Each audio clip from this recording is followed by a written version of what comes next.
Selamat sore semuanya. Hari ini gue dulu tadi kata lu, saya Fadil, saya Maria. Selamat sore semuanya. Saya Maria. Saya Fadil. Di sini kami ingin mewawancarai karyawan bank tentang green finance. Ikuti kelompok kami terus ya. Let's See you. go. Saya udah live ya. Halo Mas. Halo. Dengan siapa?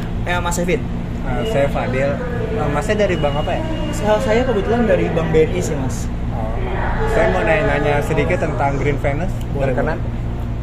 Pertanyaan pertama, kekuatan apa yang dimiliki bank dalam investasi hijau atau green investment? Oh, kekuatannya. Ya. Yang pertama itu biasa kepercayaan publik, Mas. Karena dari kepercayaan publik, investor kan makin percaya nih kalau misalnya ngasih pendanaan besar ke kita.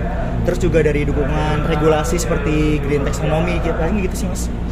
Oke Mas, untuk pertanyaan kedua, apa sih tantangan yang dihadapi dalam green investment? Untuk apa tuh tantangannya, Mas ya? Biasanya tuh kita data DSG-nya tuh kurang, Mas. Jadi terbatas, terus biasanya tuh biaya awal tentang teknologi industri hijau juga yang sangat tinggi kan menjadikan kita. Terus kurangnya pengetahuan tentang industri hijau sih. Itu ya Mas, yang belum saya pahami, itu masih kurang tahu tentang industri hijau itu. Oke, menarik sih. Next pertanyaan kali ya Mas? Ya boleh. Untuk pertanyaan berikutnya, peluang apa sih yang bisa Bank Anda kembangkan dalam green investment? Nah itu pasti inovasi ya Mas, inovasi yang terbarukan.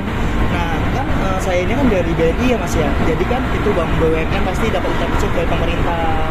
Terus sekarang juga investor mulai melek nih tentang namanya green finance ini, kayak gitu Mas, balik uang kita. Wow, menarik sih. Oke Mas, ini pertanyaan terakhir untuk green investment. Ancaman apa sih yang dihadapi di bank Anda ini? Oh, ancaman ya? Yang biasa sih ini Mas, yang kita tahu ya, teknologi cepat banget jalannya. Kita nggak tahu gimana ke depannya, mungkin green finance udah nggak populer lagi. Dan satu sih Mas, biasa pemerintah kan kadang kebijakannya suka berubah-ubah dari pemerintah juga, kita itu ancaman buat kita juga kan.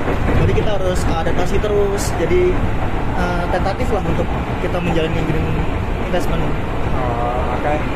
Itu mungkin 4 pertanyaan. Saya masih mempunyai 4 pertanyaan tentang masih banyak. Mas harus sabar. Mau turun soalnya Mas. Masih jauh kan stasiunnya? Ya, tentang sih dari negara. Wah, oke.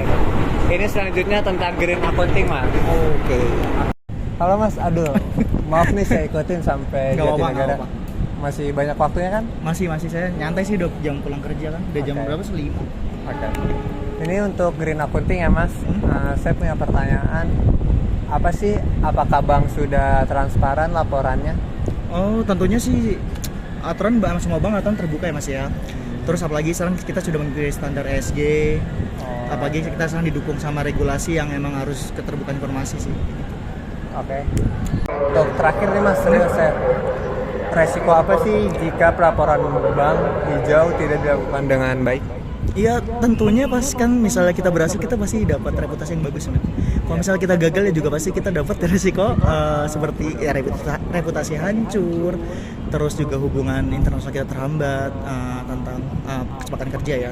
Terus satu lagi kan kita juga diawasi oleh hukum ya Mas ya, pasti resiko hukum pasti ada. Ntar kita bisa diomelin sama Purbaya misalnya. Aduh, Purbaya. Iya itu sih tentunya Mas, resiko kalau kita gagal gitu sih. Oke, makasih ya Mas. Ya, sama-sama. Maaf nih ganggu waktunya. Iya, nggak apa Mas. Nanti saya beliin minum. Makasih Mas. Oke, wawancara kita hari ini sudah selesai ya. Iya.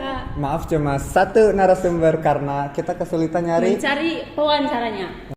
Oke, jadi hasil wawancara dari kelompok kami itu menunjukkan bahwa green investment memiliki kekuatan berupa dukungan manajemen dan akses pendanaan yang memadai. Namun, masih terdapat kelemahan seperti keterbatasan keahlian dan tingginya biaya awal. Di sisi lain, peluang berkembang cukup besar karena adanya dukungan regulasi dan meningkatnya kesadaran terhadap keberlanjutan.